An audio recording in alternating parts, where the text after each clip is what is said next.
नमस्कार। हमारी आज की वीडियो का विषय है अलंकार। हम यहाँ पर अनुप्रास, यमक और उपमा अलंकारों के लक्षण एवं इनके उदाहरणों पर चर्चा करेंगे। मैं डॉक्टर सलील कुमार, एसोसिएट प्रोफेसर, आपका KRM DAV कॉलेज नकोदर की ऑनलाइन DAV डिजिटल पाठशाला में स्वागत करता हूँ। अलंकार हम यहाँ पर गुरु नानक देव यूनिवर्सिटी अमृतसर के पाठ्यक्रम के अनुसार, जो कि BA फर्स्ट सेमेस्टर का है, इसमें शब्दालंकार, अनुप्रास, यमक, अर्थालंकार, उपमा, उत्प्रेक्षा, रूपक, दृष्टांत, व्यतिरेक और विशेषोक्ति, ये 8 अलंकार हैं। इनके लिए निर्धारित किए गए हैं 20 अंक। पेपरों में 3 में से 2 करने को कहा जा सकता है, तो हम यहाँ पर अनुप्रास, यमक और उपमा अलंकारों को करने जा रहे हैं। तो सबसे पहले हम समझेंगे अलंकार होता क्या है। अलंकार मतलब किसको कहते हैं। अलंकार से अभिप्राय है, अलंकार शब्द 2 शब्दों अलम और कार से बना है। अलम और कार से बना है, जिसका अर्थ है सुशोभित करने वाला। अलंकार है, कारमीन करने वाला, अर्थात जो सुशोभित करता है, अर्थात अलंकरोति इति अलंकार है। अलंकरोति इति अलंकार है। अलम मतलब जो सुशोभित, करोति मीन करता है, जो सुशोभित करता है उसको अलंकार कहा जाता है। जिस प्रकार मानव जीवन में कुंडल, हार, कड़ा, चूड़ियां आदि ये विविध जो आभूषण हैं, इससे किसी स्त्री के शरीर को ये सुशोभित करते हैं। जब ये पहन लेती हैं तो उनके शरीर की सुंदरता और बढ़ जाती है। उसी प्रकार उपमा, अनुप्रास आदि अलंकार जो हैं, ये काव्य के सौंदर्य को बढ़ा देते हैं। जब काव्य में किसी में उपमा, अनुप्रास आदि ये जो है अलंकार हो, तो उस काव्य की शोभा बढ़ जाया करती है। साहित्य शास्त्र में अलंकारों के 2 भेद हैं, शब्दालंकार और अर्थालंकार। शब्दालंकारों में शब्दगत अलंकारों की और अर्थागत अलंकारों में अर्थगत चमत्कार की प्रधानता होती है। तो अब हम सबसे पहले आते हैं अनुप्रास अलंकार पर। ये जो है एक शब्दालंकार है। इसका लक्षण इस प्रकार है। अनुप्रास है शब्द साम्यम वैषम्यपि स्वरसयत्। अनुप्रास है शब्द साम्यम वैषम्यपि स्वरसयत्, अर्थात स्वर की विषमता हो, अर्थात असमानता होने पर जो शब्द साम्य होता है, समान सा प्रतीत होता है, उसको अनुप्रास अलंकार कहते हैं। अब जैसे उदाहरण देखिए, ललित लवंग लता परिशीलन कोमल मलय समीरे, मधुकर निकर कल कंबित कोकिल कूजित कुंज कुटीरे।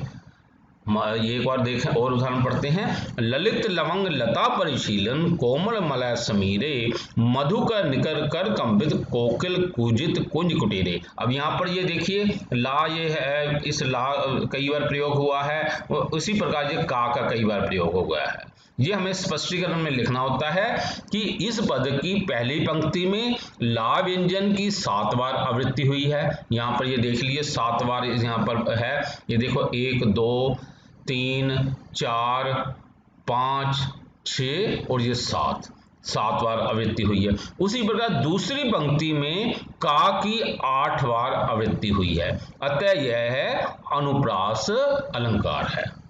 तो इस प्रकार हमें यह पेपर में लिखना होता है कि वहां पर हमें लिखना है उसका लक्षण, उदाहरण और स्पष्टीकरण। इसके हमें 10 नंबर वहां पर मिल जाते हैं।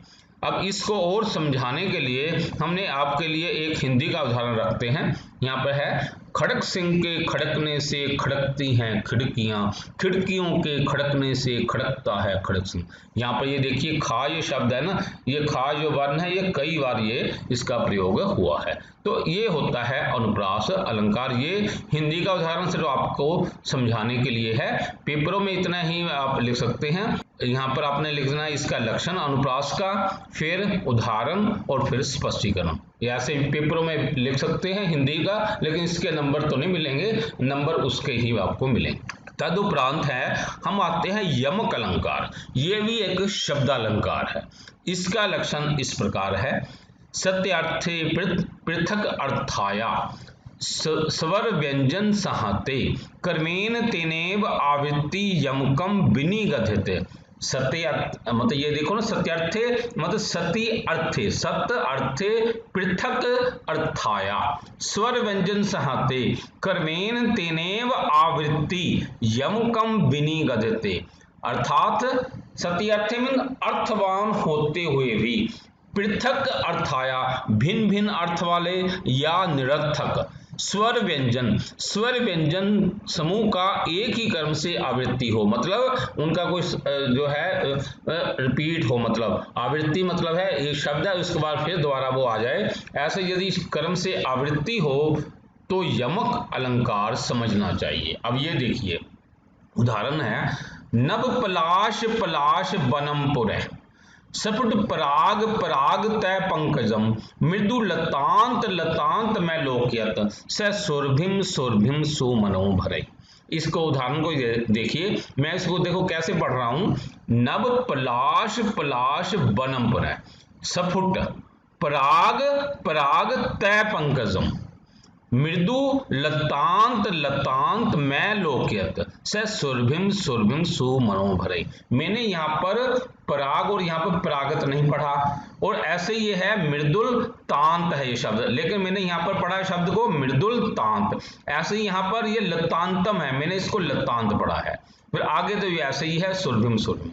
अब ये हम इसका स्पष्टीकरण देखेंगे तो आप इसको समझ जाएंगे। पहले तो इसका अर्थ आप ये देख लीजिए, अर्थ है इसका पलाश अर्थात ढाकों के वन, नए पलाश से, जो पलाश का जो वन है जो है वो नए पलाश है अर्थात नए पत्तों से युक्त हो गया है। अब यहाँ पर देखो पलाश पलाश जो है एक पलाश का अर्थ यहाँ पर आ गया है ढाक का वन, और दूसरे पलाश का अर्थ आ गया है पत्तों से युक्त। फिर आगे वो कहते हैं दूसरी लाइन में पराग पराग तय पंकजम, दूसरा जो है ना कि सफुट पराग पराग तय पंकजम, वहां पर क्या है देखो कमल जो है सफुट पराग से, कमल सफुट पराग से अर्थात फूलों की रज से, पराग तय पंकजम परागत हो गए अर्थात पूर्ण हो गए। यहाँ पर देखो पराग और यहाँ पर ये परागत का अर्थ है, परागत अर्थात ये पूर्ण हो गए हैं, सफुट पराग से फूलों की रज से अर्थात ये पूर्ण हो गए हैं। यहाँ पर इस पराग का अर्थ है फूलों की रज, लेकिन इस परागत का पूरा अर्थ अब जो बनता है पूर्ण हो गए हैं यहाँ पर, लेकिन हम शब्द को पढ़ रहे हैं पराग पढ़ रहे हैं, ये आपको बाद में बताएंगे। फिर आगे है लतांतम अर्थात लताओं के शोर, मृदुल तांत अर्थात कोमल और मलान हो गए, मृदुल और तांत और ये थोड़े से मलान हो गए हैं जो कि मत मैले से हो गए, और जो कि फूलों के भार से सुरभिम सुगंधित हैं, सुरभिम अर्थात सुगंधित हैं, ऐसी सुरभिम ऐसी बसंत की शोभा को श्री कृष्ण जी ने रैवत पर्वत पर देखा। अब यहाँ पर देखो सुरभिम सुरभिम, इस पहले का अर्थ है सुगंधित, दूसरे का अर्थ है बसंत की शोभा। अब ऐसे ही यहाँ पर हमने ये है ना लतांत और लतांत, इसका तो अर्थ बनता है लेकिन इस लतांत का अर्थ नहीं है, ये इसके साथ मिला हुआ है। ऐसे ही है पराग है, इसमें भी ये देखो पराग का अर्थ है फूलों की रज, और यहाँ पर इस अकेले पराग का अर्थ नहीं है। तो यही हमें जो हमने बातें की है चर्चा की है, यही हमें अब इसके स्पष्टीकरण में लिखना है। देखो स्पष्टीकरण में वही बातें हम लिख रहे हैं। उक्त श्लोक के प्रथम चरण में पलाश पलाग शब्द सार्थक है, मतलब दोनों के अर्थ निकलते हैं, किंतु भिन्नार्थक हैं, मतलब उनके अलग अलग अर्थ आते हैं। जैसे पहले पलाश का अर्थ ढाक है अर्थात ढाक पलाश का एक पौधा है, और दूसरे पलाश का अर्थ पत्ता है, और दूसरे चरण में पराग में पहला पराग सार्थक है, यानी इसका तो अर्थ निकलता है जिसका अर्थ है फूलों की रज, और दूसरा पराग परागत का अंग होने के कारण निरर्थक, इस यहाँ पर अकेले इस पराग का कोई अर्थ नहीं है, का अंग होने के कारण ये निरर्थक है। तीसरे चरण में लतांत में दूसरा लतांत शब्द सार्थक है, मतलब इसका अर्थ तो बन रहा है, जबकि और इसका अर्थ क्या है लताओं का शोर, और पहला लतांत शब्द ये निरर्थक है क्योंकि ये किसमें आया है मृदुल तांत में, मृदुल तांत में लय जो है ये मृदुल के अंत में आया है और तांत के साथ इसका कोई संबंध नहीं है, मतलब इस ला का संबंध कोई नहीं है। चौथे चरण में सुरभिम सुरभिम ये दोनों जो हैं ये सार्थक हैं किंतु भिन्नार्थक है, दोनों के अलग अलग अर्थ निकल रहे हैं। पहले सुरभिम का अर्थ बसंत है और दूसरे सुरभिम का अर्थ सुगंधित है। अतः यहाँ पर पलाश पलाश, पराग पराग, लतांत लतांत, सुरभिम सुरभिम इन सार्थक एवं निरर्थक स्वर व्यंजन समूह की आवृत्ति होने पर यमक शब्दालंकार होता है। मतलब यही है, यानी कि इसको स्पष्टीकरण अपने आप ये बन जाता है। इसको सिर्फ एक बार उदाहरण को जरा देखना।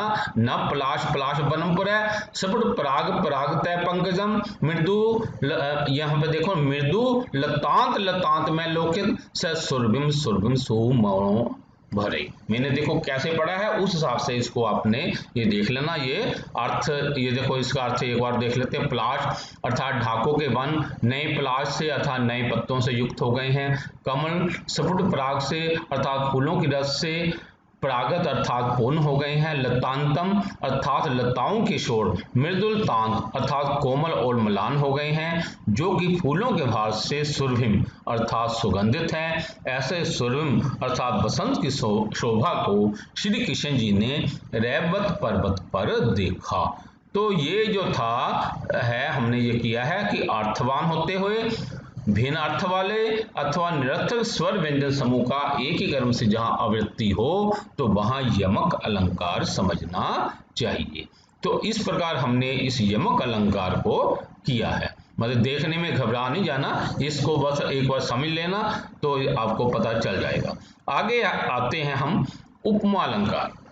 अभी हमने जो दो अलंकार किए हैं ये शब्द अलंकार, इनमें शब्दों की महत्ता थी, यहाँ पर है अर्थ की महत्ता पर है।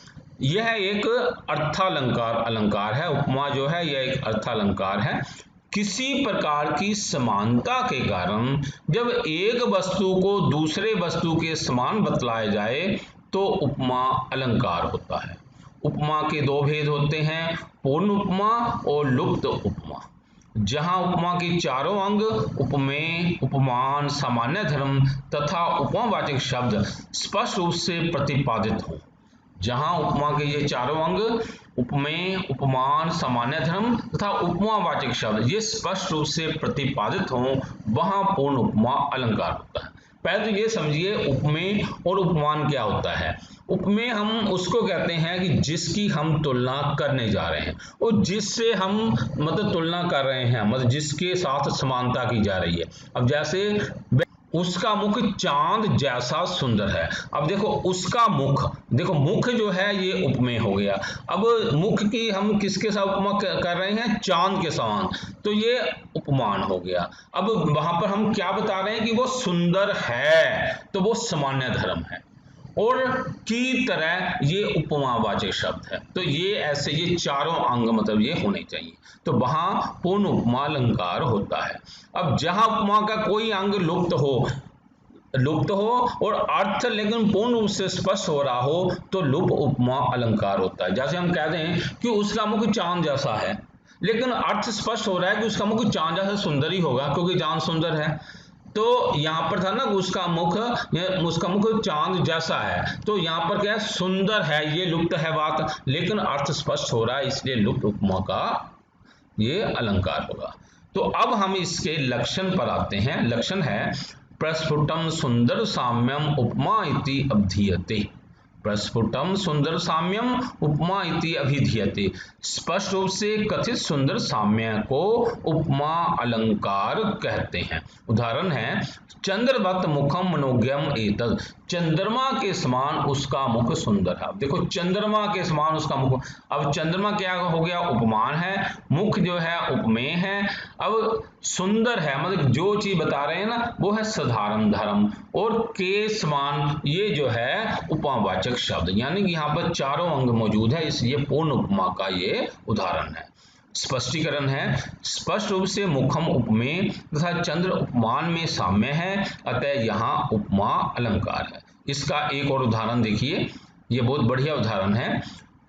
हंसी इव कृष्णते कीर्ति स्वर्गम अवगाहते। हंसी इव कृष्णते कीर्ति स्वर्गम अवगाहते।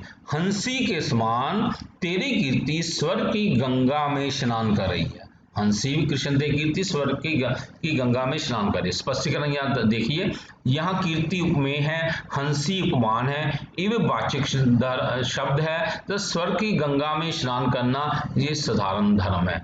यहाँ उपमा के चारों अंग विद्यमान है, अतः यह पूर्ण उपमा का उदाहरण है।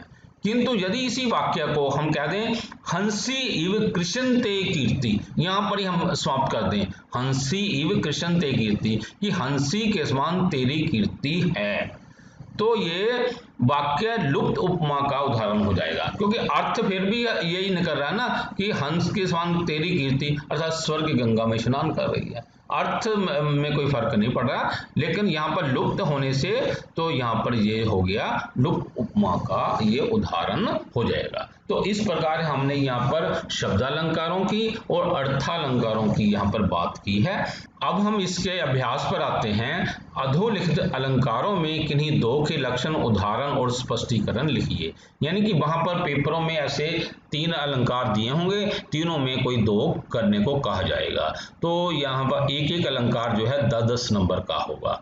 तो जैसे यहाँ पर कहा गया है कि लक्षण, इसका लक्षण लिख दो, उदाहरण लिख दो और स्पष्टीकरण आपने ऐसे लिखना हो।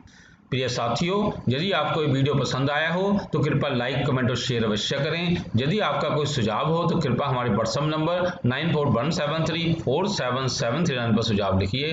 कृपया हमारे चैनल सलिल कुमार राजपूत को सब्सक्राइब भी करें। धन्यवाद।